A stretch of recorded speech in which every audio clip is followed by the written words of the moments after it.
Hello everybody, this is Ankur Kaushik and you are welcome on our channel UPSC accessible.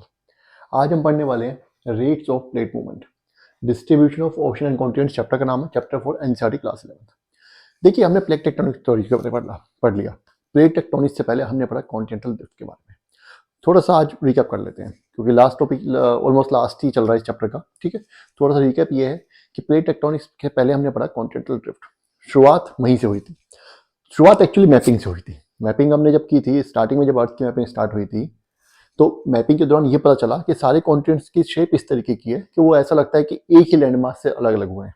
ऐसा हमने पढ़ा है, ठीक है, जो मैपिंग के टाइम पे। फिर ये सब चीज़ें वैगनर के टाइम पे आई। वैगनर ने पूरी की पूरी थ्योरी दी। वैगनर की थ्योरी काफ़ी हद तक सही थी और सही भी नहीं थी। तो आज जो हमें अर्थ के बारे में पता है उनके लिए बेसिस तो वैगनर की थ्योरी नहीं दिया था कॉन्टिनेंटल ड्रिफ्ट में, ये भी हम जानते हैं। कॉन्टिनेंटल ड्रिफ्ट के बाद उसको डिस्कार्ड कर दिया गया था, नकार दिया गया था, किसी ने नहीं माना। सबने सोचा भाई कॉन्टिनेंट्स तो अपनी जगह से हिल ही नहीं सकते, ऐसा ही सोचा जाता था। धीरे धीरे क्या हुआ, नए नए प्रूफ्स आने लगे, ओशन में रिसर्च होने लगी पानी के अंदर। तो हमें पता चलने लगा, नई नई रिसर्च हो रही, नए नए एविडेंसेस मिलने लगे। तो पता चला कि Wegener was right to some extent. कुछ हद तक तो सही था, जैसे कि उसने बोला कि कॉन्टिनेंट ड्रिफ्ट कर रहे हैं, जबकि ऐसा नहीं है, प्लेट्स ड्रिफ्ट कर रही है, जो अभी तक हमें पता है। ठीक है, आगे क्या पता कोई नई थ्योरी आ जाए कुछ कह नहीं सकते। तो फिर कॉन्टिनेंटल ड्रिफ्ट के बाद फिर कन्वेक्शन करंट थ्योरी आई, उसके बाद फिर सी फ्लो स्प्रेडिंग थ्योरी आई, उसके बाद फिर हम फाइनली इन सबको कल्मिनेट करके हमने बनाई अपनी plate tectonic theory. Plate tectonic theory बोलती है कि जो अर्थ है वो डिफरेंट डिफरेंट अलग अलग साइज की इरेगुलर प्लेट्स में डिवाइडेड है। अर्थ का जो लिथोस्फेयर है, नॉट होल अर्थ, लिथोस्फेयर जो है, उन प्लेट्स जो है वो आपस में कभी टकराती हैं, कभी दूर जाती हैं दूसरे से। ठीक है, वो प्लेट्स मूव करती हैं और उन्हीं के ऊपर ओशियनिक क्रस्ट भी और कॉन्टिनेंटल क्रस्ट भी हो सकती है। ठीक है, ओशियनिक क्रस्ट अगर ज़्यादा है तो उसका वो प्लेट जो ओशियनिक कहलाएगी, अगर कॉन्टिनेंटल क्रस्ट ज़्यादा है तो कॉन्टिनेंट कहलाएगी। ये सब हमने पढ़ लिया। फोर्स के बारे में भी हमने थोड़ा बहुत पढ़ लिया था। कौन सी जो फोर्स जो वैगनर ने बताई थी कॉन्टिनेंट ड्रिफ्ट के लिए, वो उन्होंने जो फोर्स सही नहीं बताई थी, लेकिन हमने उस फोर्स के बारे में थोड़ा बहुत पढ़ा था। बाकी नेक्स्ट चैप्टर फोर्स के बारे में ही, उसमें थोड़ा और डिटेल में बताया जाएगा। अब सवाल ये आता है कि प्लेट्स तो मूव कर रही हैं, लेकिन कितना? 1 kilometre per hour, 2 kilometre per hour, 4 kilometre, 100 kilometre per hour, कुछ भी हो सकता है। कितना मूव कर रही हैं? और अगर क्या इतना कम मूव कर रही है कि हमें पता ही नहीं चल रहा? अगर मूव कर रही है तो हमें पता क्यों नहीं चल रहा? पता इसलिए नहीं चलता क्योंकि बहुत कम मूव करती हैं। कुछ सेंटीमीटर्स पूरे साल में खिसकती हैं। जो सोलर्स प्लेट है वो 1 इंच से भी कम खिसकती है पूरे साल में। आप एज्यूम कर सकते हैं कि वो कितना धीरे चलती होगी। तो हमें महसूस ही नहीं होना वो होने वाला। तो यही बात है। फिर अब क्वेश्चन एक और राइज होता है यहाँ पर, जो मैं बता देता हूँ, एनसीईआरटी में नहीं है, कि इनके बारे में हमें पता कैसे चला। ठीक है, देखिए, एक तो अर्थ की मैपिंग जो अब इतनी प्रिसाइज हो गई है, हम एक एक इंच का ध्यान रखते हैं, कौन सी कंट्री कहाँ शुरू होती है कहाँ खत्म हो रही है, एक एक सेंटीमीटर का ध्यान रखते हैं। सब सैटेलाइट्स की वजह से हो रहा है, इतने हाई हाई रेजोल्यूशन कैमराज हैं उनकी वजह से, तो उसका भी बहुत बड़ा योगदान है।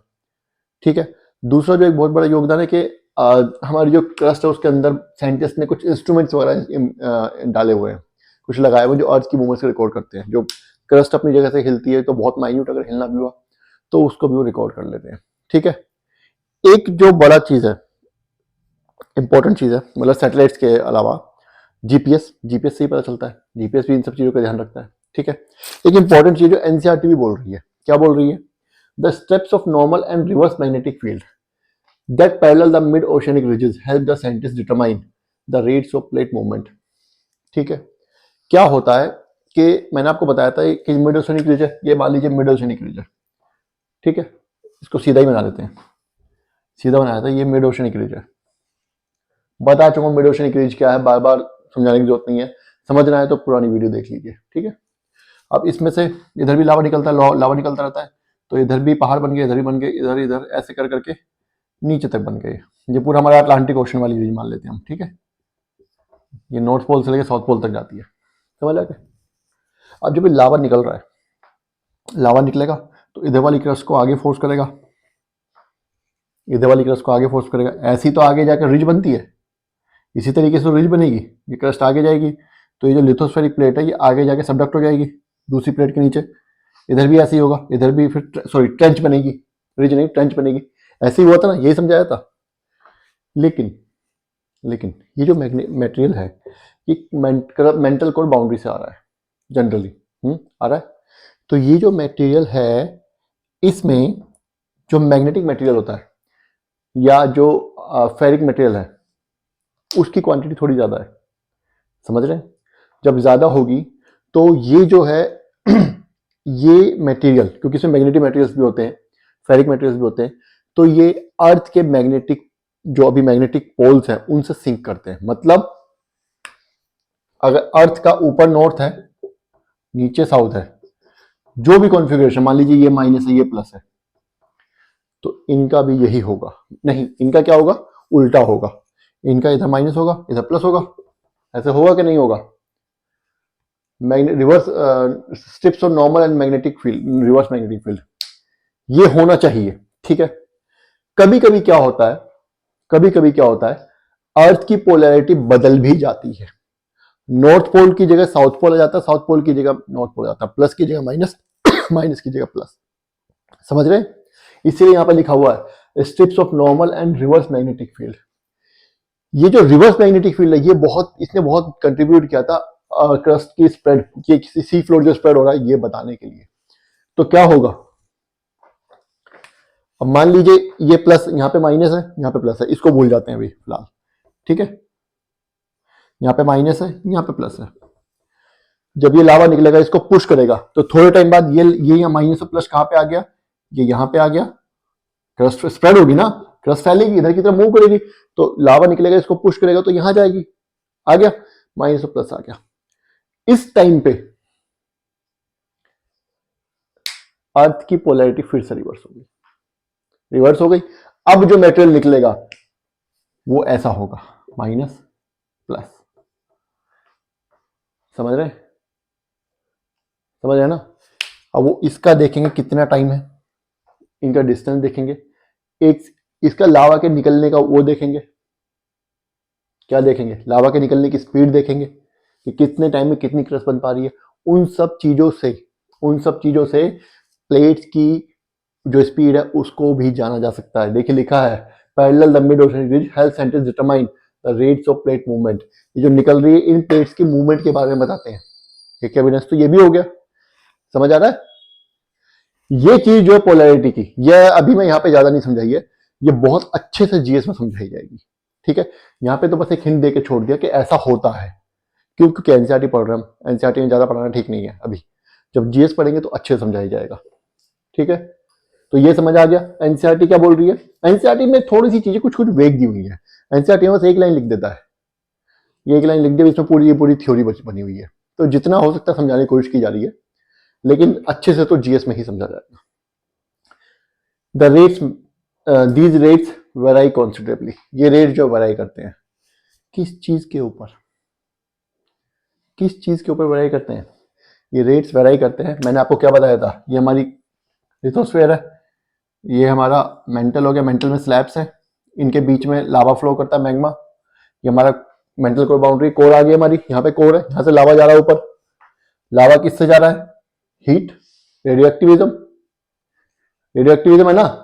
ये रेडियो एक्टिविज्म कितना हो रहा है, डिफरेंट हीट का डिफरेंशिएशन कितना हो रहा है, यहां पे और यहां पे कितना टेम्परेचर डिफरेंस है, उस पर डिपेंड करती है कि लावा कितनी जल्दी ऊपर जाएगा और कितना जल्दी स्प्रेड होगा इधर उधर दोनों तरफ। समझ रहे? ये चारों तरफ, ये तो 2D है, लावा तो चारों तरफ स्प्रेड होता है ना। ये भी तो, ये जो रॉक है ये सिर्फ ऐसे थोड़ी ना होगा, बाहर की तरफ भी निकला होगा, 3D में होगा ना, लेंथ विड्थ ब्रेड्थ, तो चारों तरफ स्प्रेड करेगा लावा, तो कितनी स्पीड से स्प्रेड हो रहा है। ठीक है, ये यहाँ पे नहीं बताया, मैंने आपको ऐसी आइडिया दे दिया है। ठीक है, तो इसमें कोई समझ आ गया हो, कोई मोटी बात नहीं है। नेक्स्ट पॉइंट पे जाते हैं। The Arctic ridge has the slowest rate. अब सबसे जो कम जो रेट वाली प्लेट है वो है आर्कटिक रिज, सबसे स्लोवेस्ट जो रेट है वो उसी का है। देखिए यहाँ पे इस चैप्टर में मैंने आपको 2-3 चीजें फालतू बता दी हैं समझाने के लिए, नहीं तो समझ नहीं आता। वो आप यूं सोचेंगे सर कि मैंने बता दी हैं, आपके पास कोई नोट्स नहीं है, कुछ नहीं, टेंशन मत लीजिएगा।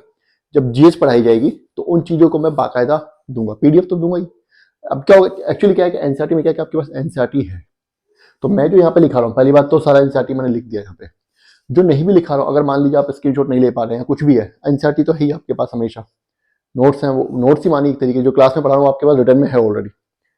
जीएस में क्या होगा, जो मैं क्लास में पढ़ाऊंगा वो आपके पास नहीं होगा, तो मैं क्या करूंगा हर क्लास के बाद या पहले, ठीक है, वो हम देख लेंगे। ऐसा भी होता है क्लास के पहले दे दूं, क्लास के पहले मैं आपको नोट्स दे दिया करूं, एक दो दिन पहले, फिर बाद में क्लास जो अपलोड कर दिया करूँ, ताकि आपको थोड़ा समझने में आसानी हो, या जैसे भी आपको ठीक लगेगा वो देख लेंगे, कोई बात नहीं, ठीक है। तो उसमें ये होगा कि ये जो नोट्स हैं वो मैं आपको PDF फॉर्म में दे दिया करूँगा हर टॉपिक वाइज। उससे आपको ये होगा कि जो भी क्लास में पढ़ा है वो आपको ऐसा नहीं कि कॉपी पेन लेके बैठना पड़ेगा, लिखना पड़ेगा, आपका टाइम वेस्ट नहीं होगा। आपने जो भी क्लास में पढ़ा वो आपके पास रिटर्न में होगा इन दी फॉर्म ऑफ PDFs। आप जब चाहें उसको खोल के देख सकते हैं। देखना जब चाहें क्या, देखना ही पड़ेगा, बार बार उसको रिवाइज करना पड़ेगा आपको, ठीक है। तो उसको बार बार रिवाइज करिएगा, पढ़िएगा, और फ्री होगी PDF, ठीक है। तो आपके पास कंटेंट होगा ज्योग्राफी में। ऐसा नहीं है आपके पास ज्योग्राफी में कंटेंट नहीं होगा, आपको इधर उधर भागने की जरूरत नहीं पड़ेगी, सिर्फ कंटेंट पड़ेगा, वो बहुत होगा आपके लिए, ठीक है। प्री मीन्स दोनों के लिए, प्री के टाइम पे थोड़ा प्री के लिए स्पेशल कुछ निकाल देंगे, समझ रहे हैं। चलिए आगे चलते हैं। तो आर्कटिक रीजन ये स्लोएस्ट रेट वाली प्लेट है, इसकी रेट जो मूविंग जो है वो मूवमेंट जो है स्लोएस्ट से कितनी है, लेस देन 2.5 सेंटीमीटर। समझ आ गया, लेस देन 2.5 मतलब 1 इंच से भी कम है। कौन सी है, आर्कटिक रिज वाली प्लेट, आर्कटिक रिज। अब क्या कहता है, and east Pacific rise, east Pacific rise है कहां पे, near Easter island, Easter island के पास, इन दी साउथ पैसिफिक, जो कि साउथ पैसिफिक में है, about 3400 kilometre west of Chile, 30 kilometre 100 west of Chile है। इसकी रेट कितनी है, इसकी रेट, इस प्लेट की रेट है 15 सेंटीमीटर पर आवर। ये नाज़का प्लेस के पास पड़ती है, ठीक है। अब आपका क्या काम है, आपका काम ये है कि ये जो ये लोकेशन दी हुई है कौन कौन सी, ईस्ट पैसिफिक प्लेट में ईस्टर आइलैंड हो गया, पैसिफिक राइज हो गया, चिले हो गया, ये हो गया चिले, ठीक है। इन सबको आपको सर्च करना है, मैपिंग करनी है। मैं आपको बता रहा हूं, मैपिंग में मैपिंग के क्वेश्चन आते कहीं से नहीं आते, बाहर से कहीं से नहीं आते, यहीं से आते हैं। इन्हीं को आप अगर ढंग से करते चलेंगे, इन्हीं को आप अगर ढंग से करते चलेंगे, ये जो मैं जो भी ज्योग्राफी में, पॉलिटी में या हिस्ट्री में जो भी कोई आपको किसी प्लेस का या धार्मिक या कहते हैं रिलीजियस प्लेस या कोई टूरिस्ट प्लेस या कोई भी आपको प्लेस का दिखाई देता है, तुरंत एकदम ज्योग्राफी लोकेशन आती है, तुरंत मैपिंग कीजिए। मैपिंग करेंगे उसको, जैसी मैपिंग आप उसकी करेंगे, उसको लिख लीजिए, 2 लाइन उसके बारे में लिख लीजिए, आपका मैपिंग से रिलेटेड सारे क्वेश्चन हो जाएंगे। ऐसे ही करंट में करना है, करंट में कोई भी लोकेशन, जैसा आजकल इजराइल हमास वाला इशू चल रहा है, उठाना है, जो भी लोकेशन जो देख रहे हैं, कोई भी शहर या कुछ भी न्यूज में, सबसे पहले तो बॉर्डरिंग कंट्री देख लीजिए उन दोनों की, इजराइल की और क्या बोलते हैं पैलेस्तीन की, ठीक है। बॉर्डरिंग कंट्रीज तो देखनी पड़ेगी, इजिप्ट की भी देखनी पड़ेगी, ईरान की भी देखनी पड़ेगी। ये सब कर लेंगे तो फिर इसके बाद आएगा क्या, कुछ भी नहीं, सब कुछ तो उसी के अंदर से आ जाएगा। और स्टैटिक पोर्शन में ही आपको इतना कंटेंट मिल जाएगा, बहुत ज्यादा कंटेंट मिल जाएगा। देखिए स्टैटिक और करंट रिलेटेड है, स्टैटिक से मैपिंग कर लेंगे तो करंट में आपको हेल्प मिलेगी, ज्यादातर काम आपका करंट का खत्म हो जाएगा। और करंट से की मैपिंग कर लेंगे तो भी स्टैटिक का भी काफी पोर्शन खत्म हो जाएगा। दोनों चीज एक दूसरे में ओवरलैप करती है, दोनों का कंटेंट, समझ रहे हैं। तो मैपिंग अगर करनी है, मैपिंग के लिए कुछ अलग से अचार नहीं डालना, बस यही सब चीजों को बार बार ध्यान में रखना है। इन्हीं को बार बार देखिए, मैंने 3-4 तो इसमें बता दी, हर क्लास में 2-3 लोकेशन होती हैं, उठाइए, पढ़िए, देखिए, उनको सबको लोकेट कीजिए, आपका काम हो जाएगा, ठीक है। तो ये जो है ये फास्टेस्ट मूविंग प्लेट है, जिसकी कितनी स्पीड है, उसकी स्पीड है 15 सेंटीमीटर पर रही है, ठीक है। तो ये हमारा टॉपिक यहाँ पे खत्म हो गया, छोटा ही टॉपिक था। नेक्स्ट टॉपिक करेंगे हम फोर्स प्लेट टेक्टोनिक्स की जो मूवमेंट होती है, उसके जो फोर्स रिस्पॉन्सिबल है उसके बारे में हम पढ़ेंगे, ठीक है। तो ये क्लास यहीं खत्म करते हैं। कमेंट्स कीजिए कुछ समझना आया हो तो, और बाकी सब्सक्राइब तो करना ही और लाइक भी कीजिएगा। Thank you.